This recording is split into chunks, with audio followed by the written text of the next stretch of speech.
Hello, students. We are going to start our next chapter, Alternative Centers of Power. Students, I had given you first part of this video, Alternative Centers of Power का पहला part मैं आपको पढ़ा चुकी हूँ, जिसमें कि हमने यूरोपियन यूनियन पढ़ा था। आज मैं अपनी इस वीडियो में स्टूडेंट्स आसियन के बारे में पढ़ाने लगी हूँ। किसके बारे में पढ़ने लगे हैं हम लोग? आसियन के बारे में।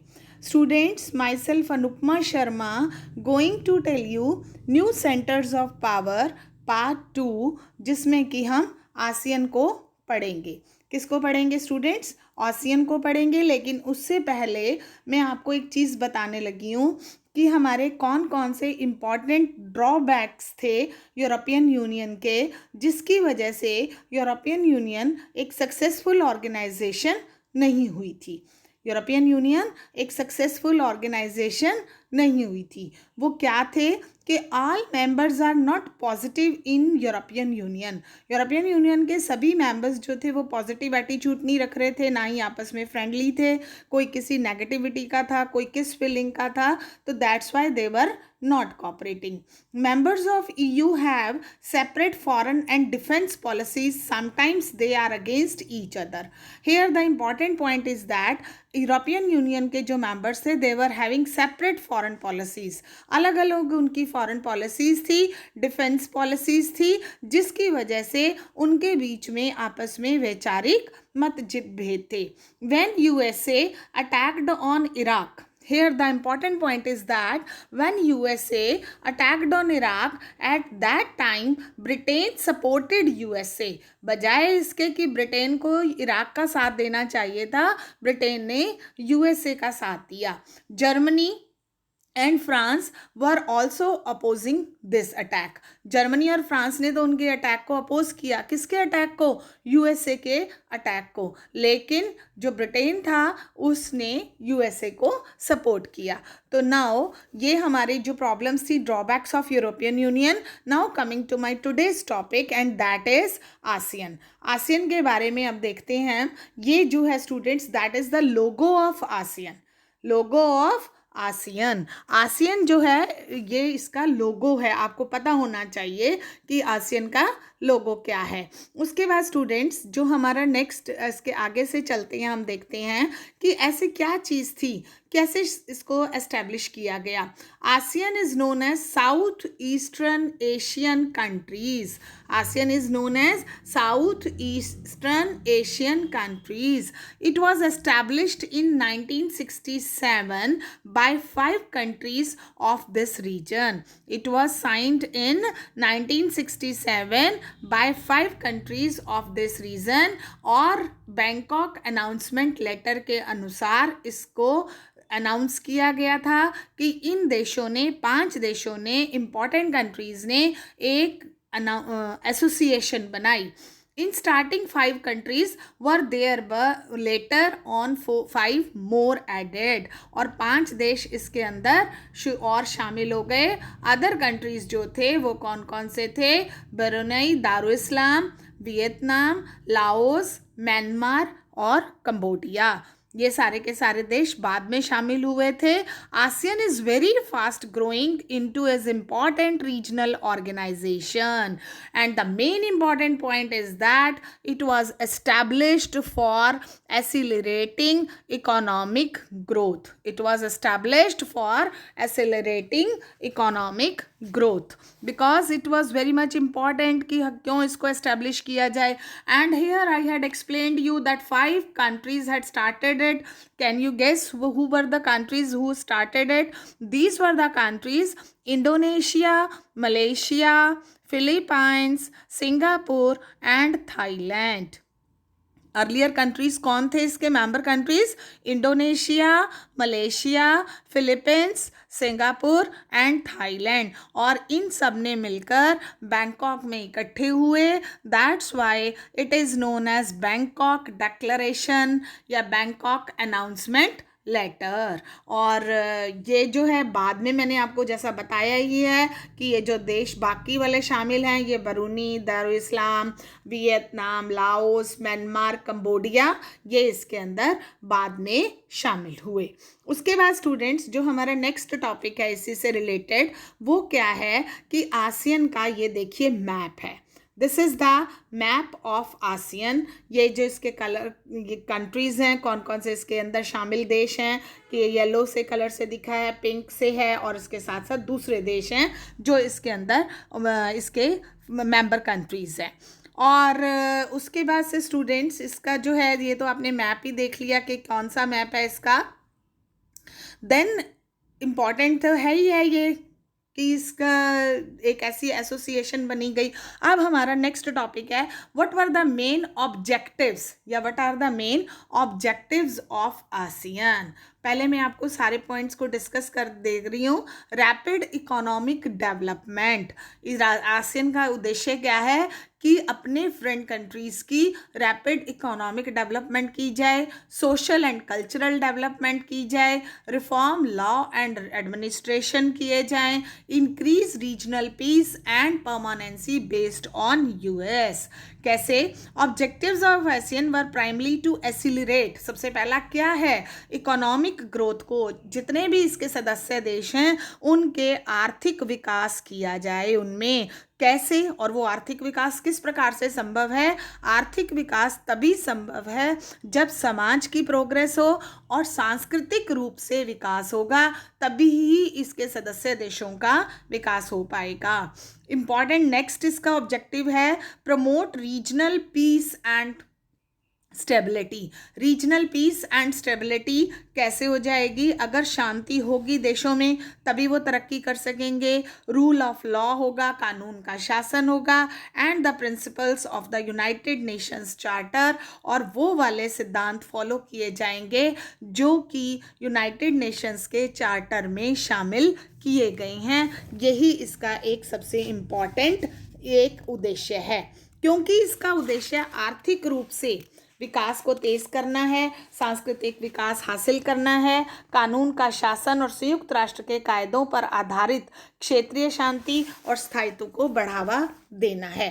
स्टूडेंट्स यहाँ पे ये जो है यूएस वर्ड लिखा है, दैट इज यूएन है। What is that? That is UN. UN के अनुसार, यूनाइटेड नेशंस के अनुसार जो चीज़ें हैं, जैसे परमानेंसी यूनाइटेड नेशंस चाह रहा है, यूनाइटेड नेशन के अनुसार कायदों पर आधारित क्षेत्रीय शांति और परमानेंसी को बढ़ावा देना भी इसका उद्देश्य है। और इसकी अब सदस्य संख्या आपको मालूम ही है, 10 हो गई है। यूरोपीय संघ की तरह इसने भी खुद को एक अधिराष्ट्रीय संगठन बनाने या उसकी तरह अन्य व्यवस्थाओं को अपने हाथ में लेने का लक्ष्य नहीं रखा था। और इसी तरीके से इसने अपने काम करने के स्टाइल से लगा लीजिए या अपने ऑब्जेक्टिव्स की वजह से लगा लीजिए, इसने काफ़ी पॉपुलैरिटी गेन की है। काफ़ी पॉपुलैरिटी गेन करने का मतलब ये है कि वर्ड के अंदर इसने आसियन जो है शैली को भी अपनाया गया है। इतनी पॉपुलैरिटी गेन की कि विश्व के काफ़ी लोग जो हैं इसको पसंद कर रहे हैं। जैसे अभी मैं बता रही हूँ काम करने का तरीका, प्रोसीजर्स ऑफ आसियन, क्या इसकी शैली है? By informal collision free cooperative cooperation ASEAN increased its popularity. ASEAN ने वर्ड के अंदर अपनी पॉपुलैरिटी को बनाया। कैसे बनाया? इसने अन्य व्यवस्थाओं की तरह से अपने हाथ में सभी चीज़ों को नहीं रखा। इनफॉर्मल, बिना किसी टकराव के और आपस में कोऑपरेटिव कॉपरेशन का एक एग्जाम्पल पुट करके, कोऑपरेटिव कॉपरेशन का एग्जाम्पल पुट करके ASEAN increased its popularity. ASEAN ने अपनी पॉपुलैरिटी बढ़ाई है। दूसरी बात यह है, आसियन फास्ट वर्किंग ऑर्गेनाइजेशन हुआ, एंड जो फास्ट वर्किंग ऑर्गेनाइजेशन की वजह से it is known as ASEAN way, a form of interaction that is informal, non confrontationist and cooperative. The respect for national sovereignty is critical to the functioning of ASEAN. ASEAN broadened its objectives beyond the economic and social affairs also. ASEAN broadened, उसने अपने उद्देश्यों को और बढ़ावा दिया economic और social संगठनों के साथ साथ।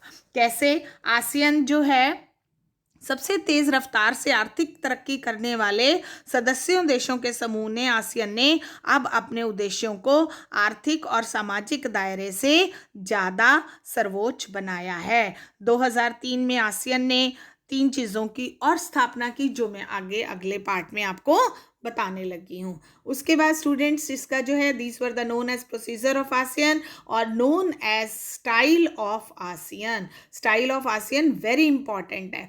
Now student, that is the important point of this topic. What are the 3 pillars of ASEAN? ASEAN के 3 प्रमुख पिलर्स कौन से हैं जिसकी वजह से इसको पॉपुलैरिटी मिली है? ASEAN security community, ASEAN economic community and ASEAN social and cultural community. 3 समुदाय हैं जिनकी वजह से आसियान को काफ़ी इम्पोर्टेंस मिली है। इन 2003 ASEAN community was established which compromised 3 pillars, namely the ASEAN security community, ASEAN economic community and the ASEAN socio cultural community. आने वाले पार्ट्स में मैं आपको तीनों के बारे में अलग अलग बताने लगी हूँ।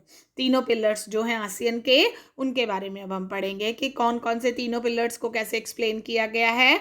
सबसे पहला हमारा है ASEAN security community. ASEAN security community, इसके अंदर आसियान सिक्योरिटी कम्युनिटी जो है that is was based on the conviction so that outstanding territorial जो कि बाउंड्री से रिलेटेड देशों के अंदर बीच में जो भी विवाद हैं should not escalate into armed confrontation. सीमा पर या किसी भी प्रकार से विवाद हैं वो शस्त्रों की रूप ना ले लें, अलग अलग प्यार से और आपस में ही सहमति के आधार पर ही क्षेत्रीय विवादों को खत्म किया जाए। आसियान सुरक्षा समुदाय क्षेत्रीय विवादों को सैनिक टकराव तक ना ले जाने की सहमति पर आधारित है। 2003 में आसियान के सदस्य देशों ने कई समझौते किए जिसके द्वारा हर सदस्य देश ने शांति, निष्पक्षता, आपस में कॉपरेशन है, अनइंटरफेरेंस है, इसको बढ़ाने के लिए, इंटीग्रल लोगों की आपस में रिस्पेक्ट करने के लिए बढ़ावा दिया है। आसियान के देश जो हैं वो सोचते हैं कि अपनी सिक्योरिटी और फॉरेन पॉलिसी के बीच में कॉपरेशन रखें। 1994 में इसी वजह से आसियान क्षेत्रीय मंच, रीजनल फोरम्स जो है उसकी स्थापना की गई थी। तो solve disputes and of member countries हो गया। Number 2 increase peace and cooperation and third है नॉन इंटरफेरेंस। मैंने जैसा अभी बताया हस्तक्षेप की नीति कि देश जो हैं एक दूसरों के मामलों में आपसी विवाद के लिए किसी भी तरह से इंटरफेयर नहीं करेंगे। तो that is the main important point. ये क्या है? ASEAN security community. उसके बाद स्टूडेंट्स क्या है इसका अगला पॉइंट? दैट इज द जो हमने 3 पिलर्स पढ़े हैं उसमें आगे से दिखा रही हूँ मैं आसियान इकोनॉमिक कम्युनिटी। ये आर्थिक आधार पर है।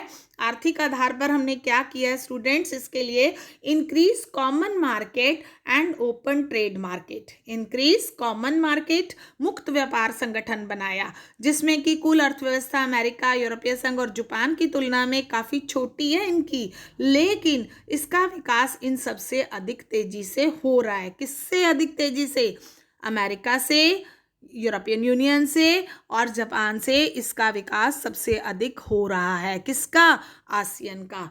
और सॉल्व इकोनॉमिक डिस्प्यूट्स, जो भी देशों के बीच में आर्थिक रूप से कोई भी समस्याएं हैं उनको प्रभाव में तेजी से वृद्धि करें और साझा बाजार के साथ साथ आर्थिक विवादों को आसानी से निपटाया जा सके और मौजूदा व्यवस्था को भी सुधारना बहुत ज़रूरी है। इसीलिए रीजनल फॉर्म भी बना 1994 में। इकोनॉमी इज जो है दैट इज़ मच फास्टर है और किससे? यूएस, यूरोपियन यूनियन और जापान से। Objectives of the ASEAN economic community are to create a common market, common मुक्त व्यापार बनाया जाए एंड प्रोडक्शन जिसका की base within ASEAN states and to aid social and economic development in the region. कौन से क्षेत्र में? जो आसियन के फ्रेंड कंट्रीज हैं उनके अंदर सोशल और इकोनॉमिक ग्रोथ को बढ़ावा दिया जाना अत्यधिक आवश्यक है। यही इसका एक प्रमुख उद्देश्य था। किसका? आसियन इकोनॉमिक कम्युनिटी का। उसके बाद स्टूडेंट्स हमारा नेक्स्ट जिसका हमारा टॉपिक है कि जो हमने 3 पिलर्स पढ़े हैं उसका एक पिलर रह गया है। कौन सा? ASEAN social and cultural community. ASEAN social and cultural community. ASEAN social और कल्चरल कम्युनिटी क्या है? इसके अंदर महत्वपूर्ण संगठन भी है और इसके अंदर बहुमुखी भूमिकाएं भी निकाली हैं। कई देशों ने आर्थिक शक्ति के रूप में उभर रहा है और social and cultural development between ASEAN countries. देशों के बीच में सामाजिक और सांस्कृतिक विकास किया जाए। यहाँ हम सोचेंगे कि देशों के बीच में सामाजिक और सांस्कृतिक विकास कैसे होता है? जब एक दूसरे की भाषाओं को, कल्चर को पहचानेंगे, एक दूसरे के साथ कॉपरेशन रखेंगे, तभी जो है देशों के बीच में विकास हो सकेगा। एक दूसरे के साथ अच्छे रिलेशंस बन सकेंगे और देश आगे से आगे प्रगति कर सकेंगे। आप एक दूसरे के कंट्रीज़ के साथ से जो है उनकी फीलिंग्स को समझेंगे, उनकी आपस की भाषाओं को, कल्चर को समझेंगे, तभी देशों के बीच में आपस में क्या होगा? यूनिटी होगी, जिससे कि आसियन जो है वो वर्ल्ड के अंदर फेमस हो जाएगा और पॉपुलैरिटी गेन करेगा। तो उसके बाद स्टूडेंट्स हमारा जो है एक और टॉपिक है establishing ASEAN stage and objective. Establishing ASEAN stage and objectives. ASEAN stage जो है इसकी क्या है? ऑब्जेक्टिव्स भी हैं। 1994 में एस्टेब्लिश हुआ था और secure Asian countries and make cooperation in foreign policy of ASEAN countries. देशों के बीच में आपस में एकता को, सहयोग को बढ़ाना, अंतर्राष्ट्रीय समुदाय में आसियन को एक बहुमुखी भूमिका को देना और आसियन द्वारा अभी टकराव की जगह बातचीत की नीति को भी बढ़ावा देना, जिससे कि विश्व के अंदर आसियन कंट्रीज की इम्पोर्टेंस बन जाए। आसियन की मौजूदा आर्थिक शक्ति खासतौर से भारत और चीन जैसे तेजी से विकसित होने वाले एशियाई देशों के साथ व्यापार और इन्वेस्टमेंट भी इसकी इम्पोर्टेंस अट्रैक्शन का कारण बन रहा है। शुरू के तो कुछ सालों में स्टार्टिंग में इंडिया ने इसकी फॉरेन पॉलिसी पर आसियन पर ज़्यादा ध्यान नहीं दिया, लेकिन पिछले कुछ वर्षों से भारत ने अपने आप को इम्प्रूव किया है और 2 आसियन जो हैं सदस्य मलेशिया और सिंगापुर और थाईलैंड के साथ ओपन ट्रेड सिस्टम भी शुरू किया है। ये तो रोल ऑफ इंडिया है। ठीक है स्टूडेंट्स। अब ये जो है इसका एक इम्पॉर्टेंट टॉपिक है वो है आसियन विजन 2020।